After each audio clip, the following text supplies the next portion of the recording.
فذكر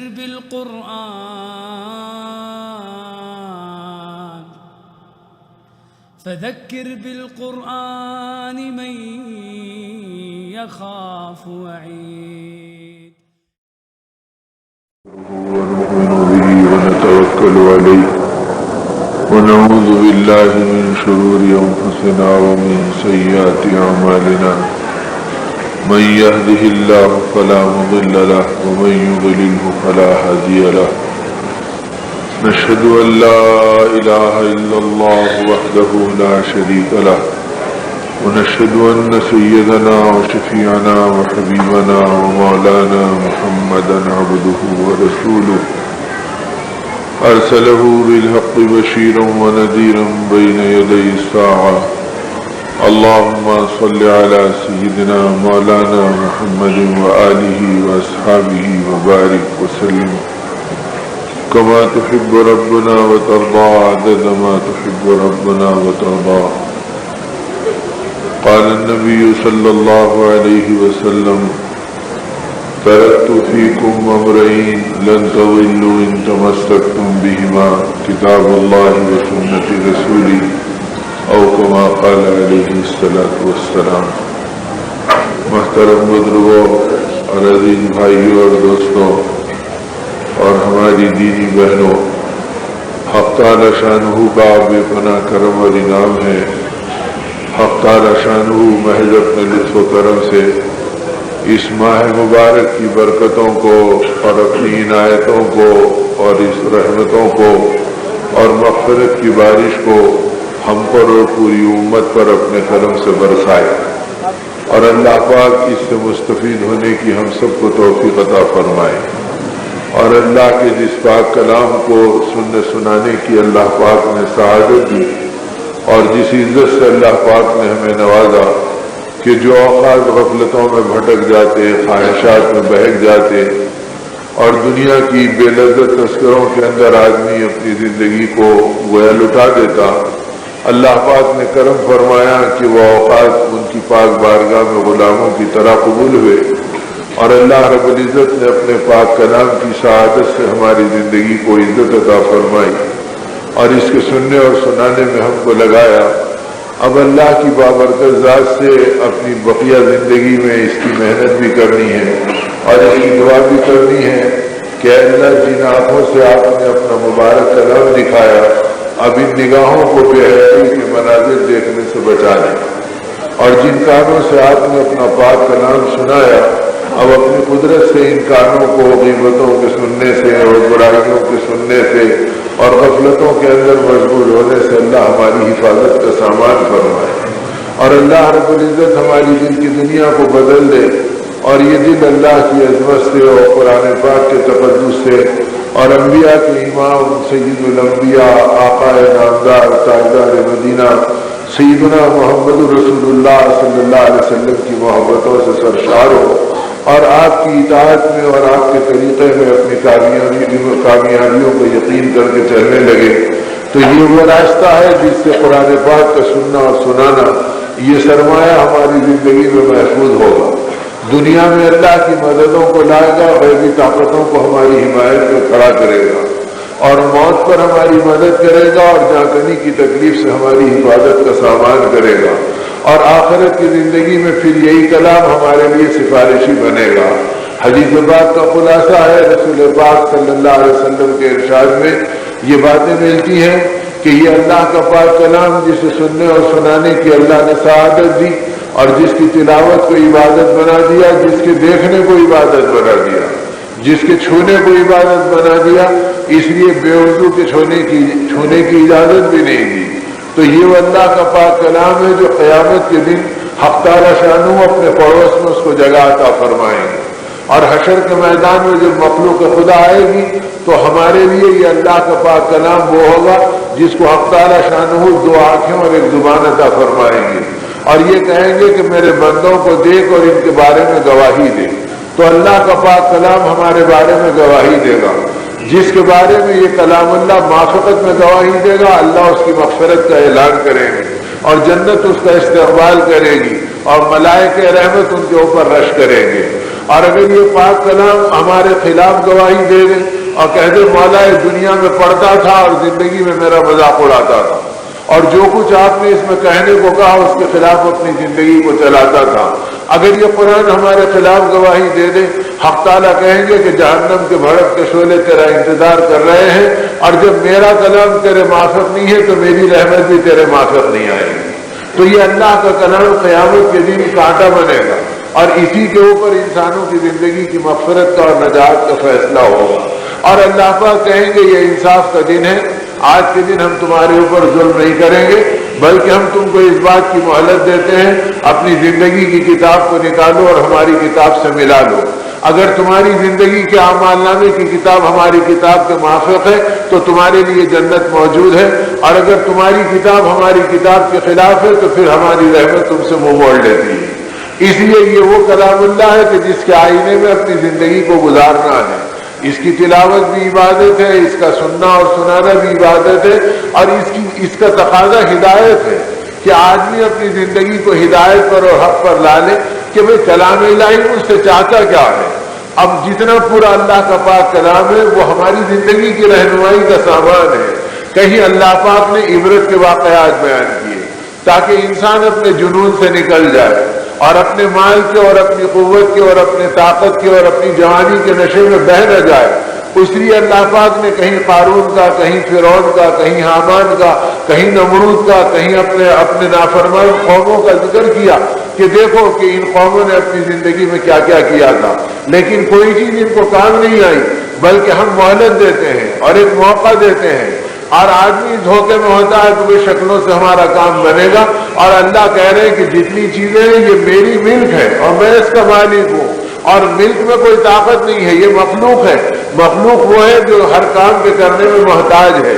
اسی لیے اہل اللہ نے ان باتوں کو فرمایا۔ حضرت پیران پیر قطب ربانی سید الطائفہ سیدنا شیخ عبد القادر جیلانی رحمۃ اللہ علیہ کے منتسبین کے ملفوظات میں یہ باتیں قدم قدم کے اوپر موجود ہیں۔ اے نادانو، جس کپڑے کو دیکھ کے تم رال ٹپکاتے ہو اور جن مکانوں کو دیکھ کے تم اتراتے ہو اور یہ سمجھتے ہو کہ ان سواریوں سے ہمارا کام بنے گا، اور جب وہ تمہارے استعمال میں آتی ہے تو سواری اپنی قیمت کھو دیتی، اپنی حیثیت کھو دیتی۔ جس کپڑے کو تم لیتے ہو چند دن کے اندر وہ کپڑا اپنی حقیقت کو کھو دیتا ہے۔ اب اگر آدمی کہے میاں یہ کپڑا میں آپ کی دکان سے لیا تھا، یہ لیجئے اور اس کے 200 روپے دیجئے، تو وہ کہے گا حضرت آپ کی عقل میں فطور ہو گیا، آپ کو پاگل پن آ گیا، جب تک کپڑا ہمارے پاس تھا اس کی قیمت تھی، جب آپ برت لیے استعمال ہو گیا اب یہ بے قیمت ہو گیا، اب اس کی وہ قیمت نہیں آتی۔ تو ان اہل اللہ نے فرمایا، حضرت پیران پیر رحمۃ اللہ علیہ اور ان کے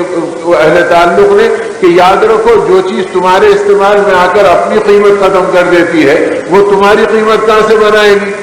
تم دھوکے میں ہے کہ اس سے میری قیمت بنے گی۔ اسی لیے سیدنا عمر رضی اللہ تعالیٰ نے فرمایا، اور اسی قرآن پاک کی روشنی میں فرمایا، ان اکرمکم عند اللہ اتقاکم، یہ اللہ کے پاک کلام کا اعلان ہے کہ یاد رکھو تم میں بزرگ اور برتر اور بڑے مقام پر وہی ہے جو اللہ سے ڈرنے والا ہے۔ وہ بڑا نہیں ہے جس کے پاس مال ہے، مال تو قارون کے پاس بھی تھا اور قیامت تک قارون نما انسانوں کے پاس رہے گا، مال فرعون کے پاس بھی تھا اور قیامت تک فرعون نما انسانوں کو اللہ دنیا میں راحت کے اور ظاہری نقشوں کے اختیارات دیں گے تاکہ ایمان والوں کو اس میں آزمائیں اور ان کی زندگی کی کسوٹی کو دیکھیں کہ وہ کن بنیادوں پر اپنی زندگی کو چلاتے ہیں اور ان کی زندگی کا معیار کیا بنتا ہے۔ تو سیدنا عمر رضی اللہ عنہ نے اپنے زمانے خلافت میں اس کا اعلان کیا اور فرمایا کہ اے ابو عبیدہ میری اس بات پہ لکھ کے رکھو اور قوم کو رعایا کو سنا دو، یاد رکھنا جس دن امت کا ذہن یہ بنے گا کہ اچھے کپڑوں میں ہماری عزت ہے، اس دن یہ امت ذلیل کر دی جائے گی۔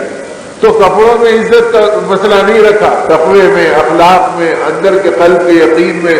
قلب کی گہرائی اور سینے میں تمہارے اندر میں اللہ کی عظمت کتنی ہے، آخرت کی فکریں کتنی ہیں۔ اسی لیے اللہ کے پاک کلام نے کہا یا ایھا الذین آمنوا قوا انفسکم واہلیکم نارا، اے ایمان والو اپنے آپ کو اور اپنے اہل و عیال کو جہنم کی آگ سے بچاؤ۔ اور ہماری محنت کیا ہے؟ بھوک سے بچاؤ، کھانے کی ضرورتوں کی پورا ہونے کی کمی سے بچاؤ۔ تو ہم بھوک سے بچانے کی محنت کر رہے ہیں اور اللہ ہمیں آگ سے بچانے کا حکم دے رہے ہیں، اور بھوک سے بچنے تو ہمارے قبضے میں ہے، روزی تو ہم دیں گے، ضرورتوں کو ہم اپنی قدرت سے پورا کریں گے، تم جتنا ہم پہ بھروسہ کرو گے ہم اتنا اپنی قدرت سے تمہیں دیں گے۔ چنانچہ حدیث کی کتابوں میں محدثین نے جو واقعات لکھے ہیں احادیث کی ذیل میں اس زمانے کے دوسرے واقعات کو جو اس میں شرح کے اندر شامل فرمایا، اس میں لکھا کہ عراق کے علاقے میں ایک طبقہ تھا کرد کا، اور اس کردی قبیلے میں ایک ڈاکوؤں کی ٹولی تھی، اور ان کا کام رات دن لوگوں کی زندگیوں سے کھیلنا اور اپنی ضرورتوں اور چاہتوں کی رنگرلیاں بنانا۔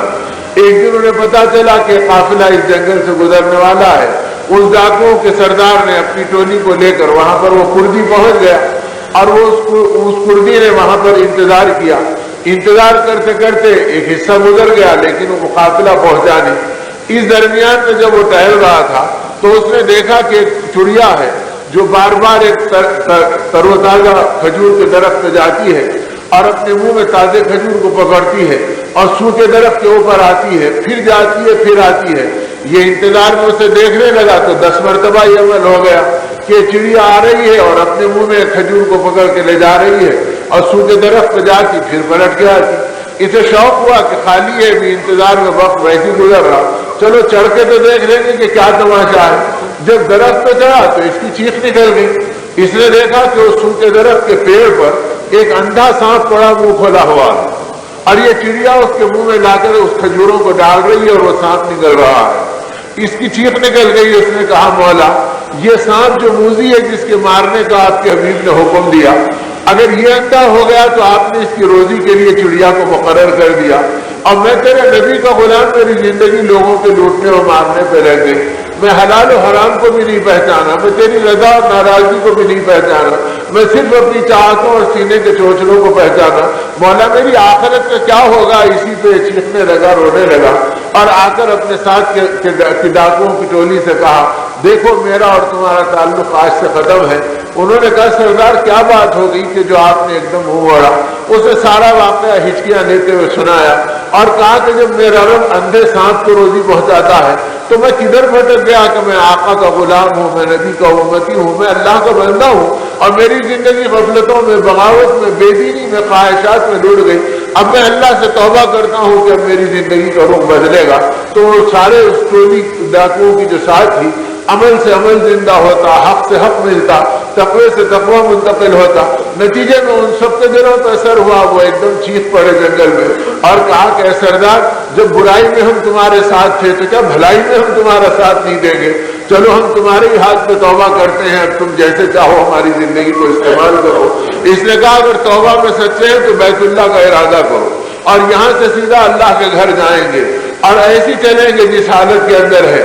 تاکہ مولا ہماری توبہ کو قبول کر لے، اور پھر زندگی بچے گی تو آ کے حق والوں سے حق معاف کرائیں گے، اور جو اللہ دے گا تو اس کے اندر سے ادا کریں گے۔ اب تو اللہ کے گھر چلیں گے، اسی حالت میں چلنا ہے۔ کہا ٹھیک ہے ہم چلنے کو تیار ہیں۔ کہا پتے چاپیں گے، اپنے پیروں کے چھالوں کو گوارا کریں گے، ہر حال میں اب چلیں گے تاکہ ہماری توبہ، ہمارا جرم گھناؤنا ہے اور زندگی ہماری بڑی ظالمانہ ہے، اب اللہ ہی کے گھر پر اللہ ہم پر رحم کرے اور ہماری زندگی کو معاف کرے۔ یہ کہہ کر اس نے اپنے رخ کو پلٹا تو یہ سارا قافلہ بھی اس ڈاکوؤں کی ٹولی کا اس کے ساتھ ہو گیا۔ اب یہ روتا تھا، چلاتا تھا، اے مولا میری اتنی زندگی گزر گئی، زمین مجھے نگلی نہیں، آسمان سے کوئی بجلی مجھ پہ گری نہیں، میں آقا کے حکموں کو توڑتا رہا اور اپنے نبی کے اعمال کو دنیا میں رسوا کرتا رہا۔ میں کیا قیامت کے دن اللہ آپ کے سامنے لے کر آؤں گا، اور کس منہ سے میں آقا کی شفاعت کا دامن تھاموں گا؟ کیسے میری مغفرت ہوگی، کیسے میری موت ہوگی؟ اسی توبہ اور استغفار میں آہو بکا کرتا ہوا چلتا رہا۔ چلتے چلتے کھانا ختم ہو گیا، فاقے شروع ہو گئے، اور چلتے چلتے اپنی سواریوں کے لیے ضرورت کا سامان بھی نہیں ملا۔ اب اسی حالت میں اس کی زندگی آگے بڑھ رہی تھی، اور ساتھی اسی غم میں روتے ہوئے نہ بھوک کی پرواہ کی، نہ اپنی حاجتوں کو دیکھا، چل رہے ہیں۔ جب 2-4 دن گزر گئے اسی حالت میں چلتے ہوئے، تو ایک راستے کے اندر جب انہوں نے اپنا پڑاؤ ڈالا تو ان کے پیروں کی سرسراہٹ کو دیکھ کر دور سے ایک آواز آئی کہ ذرا ٹھہرو۔ تو انہوں نے نگاہ اٹھا کے دیکھا تو جنگل میں ایک جھوپڑی تھی۔ اس جھوپڑی سے ایک اندھی بوڑھیا لاٹھی ٹیکتے ہوئے چلے آئی، اور اس نے آ کر کہا کہ یہ بتاؤ کہ تم میں اس نام کا کوئی کردی آدمی بھی ہے جو کرد قبیلے کا ہو اور اس کا نام یہ ہو؟ اس ڈاکوؤں کے سردار نے کہا اماں یہ نام تو میرا ہے۔ اس نے کہا بیٹا 3 دن سے آ رہی ہوں، جو قافلہ گزرتا میں پوچھتی ہوں، لوگ کہتے ہیں ہمارے اندر کوئی کرد قبیلے کا آدمی نہیں اور اس نام کا کوئی آدمی موجود نہیں، تو میں اسے چھوڑ دیتی ہوں۔ اور آج تم آئے ہیں ذرا ٹھہرو. اور اس کے بعد ٹھہرا کہ وہ اندھی بوڑھیا اپنے گھر پھر لاٹھی ٹیکتے ہوئے گئی اور کچھ کپڑوں کے جوڑے لے آئی اور کچھ سامان کھانے کا لے آئی اور کچھ پیسے اپنے پاس سے لے آئی اور کہا بیٹا اسے قبول کر لو. انہوں نے کہا کہ کیا قصہ ہے کہ تم میرا نام پوچھتے ہو جنگل کے رہنے والے, آج تک میں نے تجھے دیکھا نہیں اور تم مجھ سے کبھی ملی نہیں اور یہ کہہ رہی کہ ان سب کو لے لو. اس نے کہا بیٹا 3 دن سے میرے خواب میں دو جہاں کے سردار حضرت محمد رسول اللہ صلی اللہ علیہ وسلم تشریف لا رہے ہیں اور یہ کہہ رہے ہیں کہ اے بوڑھیا تیرے دروازے کے سامنے سے ہمارا ایک محبوب امتی گزرنے والا ہے اور اس کا نام یہ ہے اور وہ کردی قبیلے کا ہے. جب وہ گزرے تو تیرے بیٹے کا جو انتقال ہو گیا اس سارے سرمایہ کو تو تحفے کے طور پہ میری طرف سے اس امتی کو دے دینا اور کہنا کہ یہ میری نصیحت تھی اور میری ہدایت تھی. جب اس نے کہا کہ میرے نام تو میرے آقا نے محبوب کے عنوان پہ لیا اور کہا کہ پہنچا دو, تو ایک دم چیخ نکل گئی اور کہا مولا ابھی بیت اللہ کہاں ہے اور بیت الرسول کہاں ہے؟ صرف توبہ کا ارادہ کیا تو تو نے نبی کی زبان سے مجھے محبوب کہلوا دیا اور میں بھوک میں چل رہا ہوں تو تو نے میرے کھانے کا انتظام بھی جنگل میں کرا دیا. اے مولا میں نے تجھے سے رازق کو نہیں پہچانا, میرا کیا بنے گا؟ تو میرے دوستوں اور میرے بزرگوں روزی کی ضرورتوں کو تو اللہ نے اپنے ذمہ لے رکھا کہ میں کروں گا اور اپنی قدرت سے کروں گا. تم جتنا مجھ پہ بھروسہ کرو گے میں اپنی قدرت کا تماشا تم کو دکھاؤں گا. اسی لیے قرآن پاک میں کہہ دیا وما من دابۃ الا علی اللہ رزقها, اس بات کو کہہ دیا کہ تم نہیں دیکھتے ان پرندوں کو جو ہمارے بھروسے پہ اپنے گھونسلوں سے نکلتے ہیں تو خالی پیٹ نکلتے ہیں اور جب شام کو گھونسلوں میں آتے ہیں تو ہم ان کے کوٹھے بھر دیتے ہیں, پھر بھی تم کو کیا ہو گیا کہ تم ہماری قدرت کو نہیں پہچانتے. تو میرے دوستو روزی تو اللہ نے اپنے ذمہ لے رکھی اور ہم کو تو یہ دیا راستہ کہ ہم رزاق کی مرضی کو پہچانیں, ہم اس کی قدرت کے مطابق چلیں. اسی لیے ہے پیران پیر قطب ربانی سید الطائفہ سیدنا شیخ عبدالقادر جیلانی رحمۃ اللہ علیہ نے مجمع میں اپنے واعظ کے درمیان میں فرمایا اے لوگوں تمہیں پتا ہے کہ اللہ نے مجھے کتنی اولاد دی؟ اب مجمع ادب میں خاموش ہے, ناواقفیت میں سکوت میں ہے. فرمایا سنو سنو اللہ نے مجھے 49 اولاد عطا فرمائی, لیکن میں تم کو گواہ بنا کے قسم کھا کے کہتا ہوں ان میں سے ایک کی روٹی روزی کی فکر سے اللہ نے میرے دل کو پاک رکھا, کسی کے بارے میں میرا دل پریشان نہیں ہے. جو رب دیا ہے وہ ان کی ضرورتوں کو پوری کرے گا. پھر آگے وجد کی کیفیت میں آگے فرمایا اے نادان انسانوں سنو, رزاق کو پہچاننا اور روزی کو پہچاننا اس فرق کو پہچانو. روزی کو پہچاننا جانور کا کام ہے اور رزاق کو پہچاننا مومن کی شان ہے.